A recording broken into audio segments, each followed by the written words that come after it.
let's talk!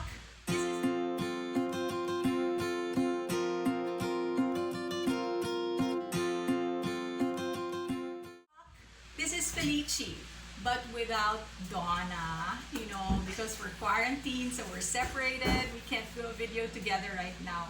Hindi pa kami ganong ka-high-tech. Okay. Anyway, happy Palm Sunday.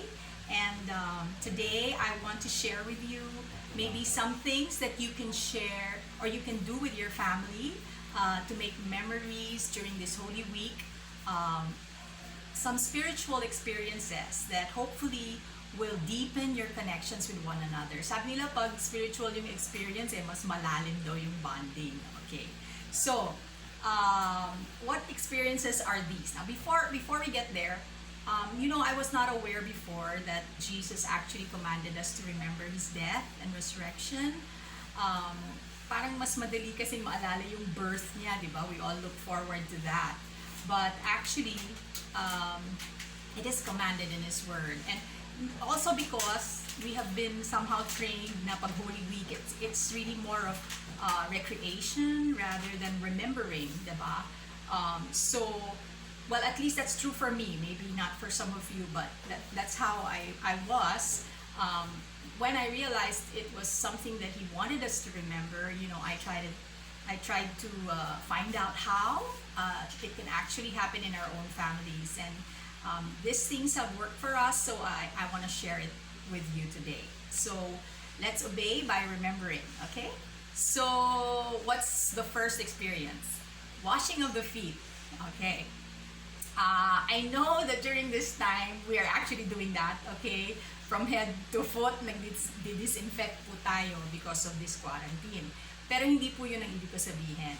Alam niyo po yung paghuhugas ng paa is a tradition. It was during the time of Jesus, kaugalian po nila na pag may bisita, the slaves or yung mga alipin or servants would wash the feet of the visitors bago sila pumasok.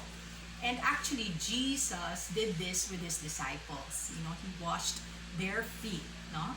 And so, somehow by doing this, by actually trying it out, we get an idea of the kind of service that Jesus is referring to, of the humility that He had, So, I remember doing this with my kids. We would just have a basin of water and a towel, and we would take turns washing each other's feet. Syempre, when they were young, it's parang so easy, no? Ngayong matatanda na sila, I wonder how the experience is going to be. But actually, I did this also with my siblings way back, and it's really a very memorable experience, seeing their reactions, seeing your own reactions, watching them. You really learn more about each other. You can also discuss how you can serve one another better, diba? As a family, as family members.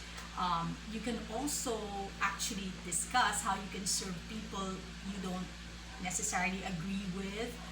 Kasi diba, yung isang ang sinerve ni Lord, enemy niya, diba, si Judas, diba? But He still washed his feet. Okay, so there. So washing of the feet, you can do that. Another one is, why not try a Passover meal? Okay, what is a Passover meal? During the time of Moses, way back, he was the appointed leader of the Hebrew nation, and they celebrated a meal the night before they escaped from Egypt, kasi they were slaves in Egypt. So before their freedom day, they had this Passover meal, and you could actually look it up in the internet, kung ano ba yung siniserve during the Passover meal, ano ba yung mga ibig sabihin ng mga different symbols during the Passover meal. It's a time to discover together as a family, to learn together. Isa na namang bonding experience yon, diba? So you can try that out, find out what they serve, you can improvise, kung wala naman, diba, wala kayong mga recado or whatever, you can substitute. Read Exodus 12, so that you can see exactly what they did there. And also a meaningful thing to do is to compare similarities between the Passover lamb and Jesus as the Lamb of God. Okay? So, marami kayong matututunan dyan. Another is crucifixion facts. Ano ba yung crucifixion facts? Um, you can actually assign your family members to research for interesting facts about the crucifixion, because there are certain things na although we watch it on TV, sometimes medyo sanitized na. Yung iba talaga yung sa TV, mas matindi talaga yung nangyari talaga. The Bible even says that you cannot even recognize him anymore. Okay, so matindi talaga yung pinagdaanan niya. Like things I've discovered are things like he didn't have any sleep. Wala po siyang tulog the whole time he was going through his passion and suffering. Kasi po the religious leaders would meet with him at night. Illegal po yun. They should only meet in the daytime, but these things happen, these injustices happen to Jesus. And imagine going through all that, tapos being physically beaten pa. And so it's really nice to find out, and maybe the word is not nice, but it can be very sobering, and you can learn a lot when you discover what really happened during the crucifixion. Yeah, of course, this is better if you do it after you eat na, and you can read the account of his suffering in the Gospels, which are the books of Matthew, Mark, Luke, and John in the New Testament. Ayan.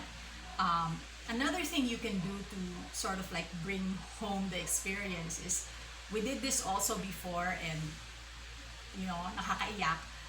We got a piece of wood, a hammer, and an extra long nail, and each member of the family was given an opportunity to pound that nail on the piece of wood. It was like acknowledging, that our own sins were carried by the Lord on the cross, and because of that, we can actually segue into a prayer of thanksgiving for all that He has done for us. Yan. Okay, what else? Sunrise breakfast. Ayun, if you have little kids, I'm sure they will be excited because they have been quarantined for a while now, and minsan maganda kasi mag-break ng routine ba, you do something new, it gets them all excited and all. So sunrise breakfast is this is for Easter Sunday, for Resurrection Sunday, Instead of having breakfast in the morning like we usually do, why not prepare your breakfast the night before? And then you wake up before the sun rises, and then you watch the sunrise together, and just really enjoy the presence of our risen Lord. Celebrate the fact that He is alive. This will infuse hope in everyone, because it will allow us to know that the best is yet to come. It's a new day. So excited yan, you serve breakfast in a different venue in your house while watching the sunrise, diba? Ganda nun. Okay, that would really be a very special time together. You can also read the account of the resurrection while you're at it, and of course, you can also pray for those who need His mighty power during this time. Okay. So you could also do movie night, or now showing, okay? Movie night, you can enjoy a lot of Christian movies that are you can now stream them for free online. But we actually have local movies that are scheduled for the Holy Week, like Wanda's Wonderful World, which will be showing in GMA 7 on Monday, Thursday, or Holy Thursday at 5:30 p.m. And then there's the Kaibigan movie, which is also gonna show on Good Friday naman, GMA 7, I think around 3:15. And then that will be followed by a 700 Club movie called Suklog. Okay, and that's at 5:30 p.m. So there are also a lot of foreign movies that you can watch, foreign Christian movies that you can discuss afterwards. Movies like Courageous, Overcomer, Breakthrough, Fireproof. Marami po. There, you just have to look for the links. People are very accommodating right now. They want to share with the world, these stories of hope, so you can watch it with your family. And of course, a little treat for the little kids. You don't have to ditch egg hunting, you can actually tweak it a little bit. It's an alternative egg hunt where you can, instead of eggs, maybe you can have use small boxes, medicine boxes, or your makeup boxes, and put things inside that will remind them of this week of the Lord's death and resurrection. So maybe you could put a stone to remind them of the stone that was rolled away in the tomb of our Lord. Maybe you could put a wooden cross, or you could put angels, or a piece of nail. You know, all of these are conversation starters. You know, when they find it, you can even leave one empty. You know, so you can tell them about the empty tomb. You know, that Jesus is no longer there because he is alive. It will be a very wonderful experience, not only for your kids but for you also. Kasi you're gonna see